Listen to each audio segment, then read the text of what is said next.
Eu vou dar um exemplo, né?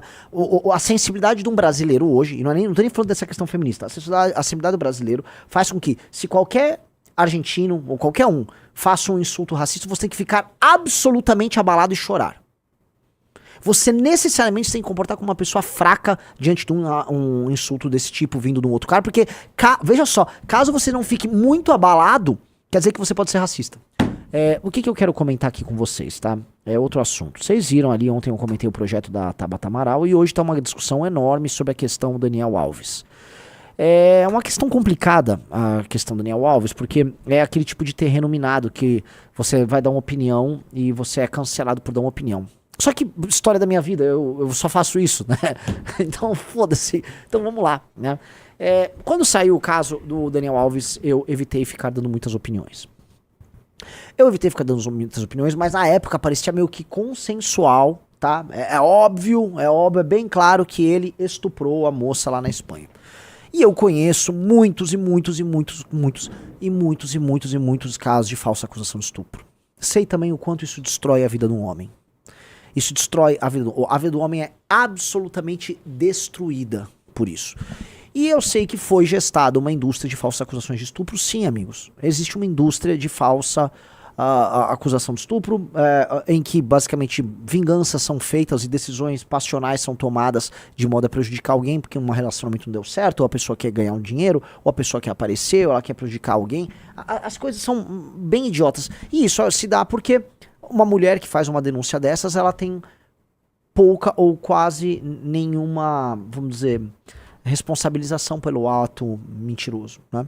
Então a gente começou a ver isso ganhar escala. Teve casos, os casos dos Estados Unidos começaram a ficar óbvios quando houve aquele negócio do Me Too, né? Que aí basicamente virou uma onda e várias acusações mentirosas começaram a rolar, inclusive contra pessoas famosas. Aquele caso daquela atriz gostosa, aquela loira bem gata, que descobriu que gostava de ficar fazendo cocô na cama, o que fez ela não ser tão bonita, Amber Heard, contra aquele Johnny Depp, que eu posso fazer apenas um comentário, fazer um parênteses aqui. O Johnny Depp, reparou que ele sempre interpretou o mesmo personagem em toda a história dele?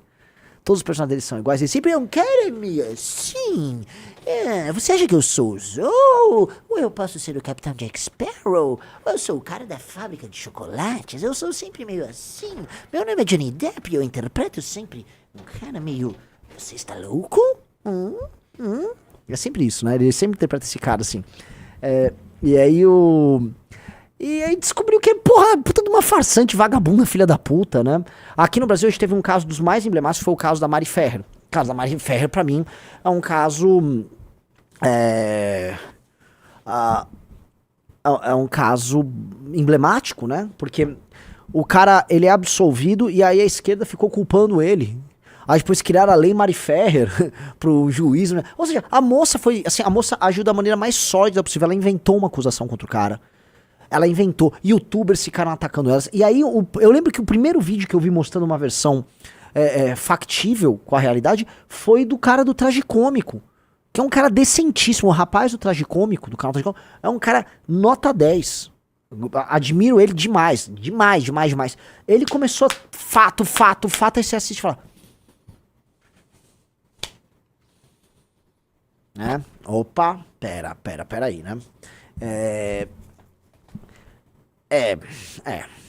Era mentira, né? E ele ganhou, ele foi absolvido, e mesmo absolvido continuaram culpando, porque há um interesse, e esse é o ponto, há um interesse político, e é curioso porque quem ficou pegando o caso Mari Ferrer e tornando ela uma santa perfeita, você vai olhar, bom, é um interesse político, são grupos políticos que agem de maneira política. Há uma agenda política de grupos feministas, grupos de esquerda, de ficar criando isso, né? E isso tá gerando resultados, tá? A gente vê entre os mais jovens, em várias sociedades na contemporaneidade, especialmente sociedades desenvolvidas, você vê que homem e mulher já não estão se dando. Uma coisa, né? E é um medo, porque acabou relações baseadas em confiança. Não existe mais relação baseada em confiança mesmo.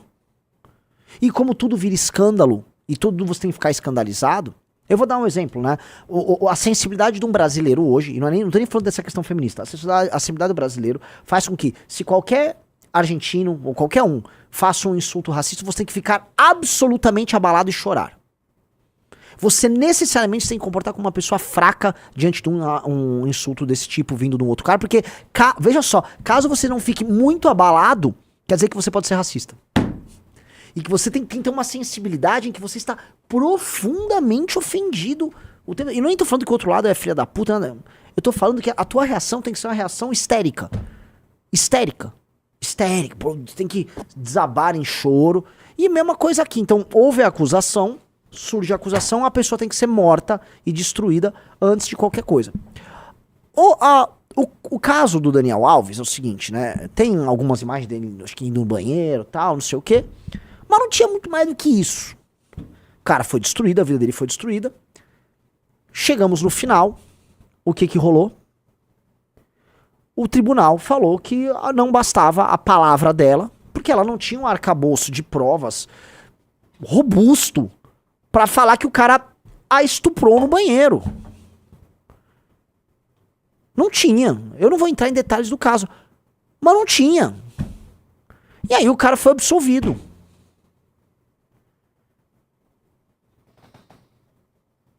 E é isso, e esse é o ponto. Só que ele já foi no tribunal da internet, no tribunal da lacração, e na sensibilidade exagerada das redes sociais, ele já foi condenado.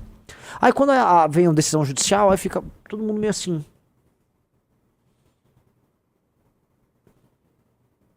E agora? Pô, ele era o pior ser humano do mundo. Ele era um sujeito plenamente execrável. Só que esse tipo de legislação bizarra continua andando, né? O Renato 38 faz críticas muito válidas ao Bolsonaro, porque quando ele tinha Bolsonaro, a Damares no governo dele, a Damares ficava passando um monte de coisa pró essa agenda feminista. E ela fica até agora, tá? A Damares estava outro dia divulgando mais legislação feminista lá, e ela fica. Por quê? Porque ela é evangélica, é de direita, então ela pode, tá? Ó, CDH prova perda de bens em caso de estupro ou violência doméstica, não sei o quê, né?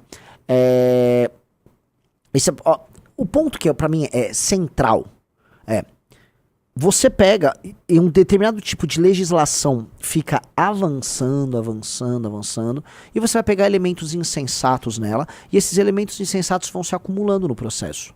E aí você vai criando uma sociedade em que é tudo tão insensato, tudo tão absurdo, que você começa a ter que se proteger do absurdo. Pensem nas leis trabalhistas nossas. As leis trabalhistas no Brasil são tão bizarras que a contratação no Brasil parece que é uma contravenção. Você vai fazer uma contratação de um funcionário, você já... Que pariu, cuidado que... Né? Aí você não tem uma sociedade baseada em confiança. As pessoas não conseguem confiar umas nas outras em nada. A Tabata entrou com um projeto de lei um tanto quanto bizarro, né? Que em questões de violência, acho que também de, sexual, mas violência contra a mulher não precisa apresentar um exame de corpo de delito, ela não precisa fazer um exame. Então eu entendi, então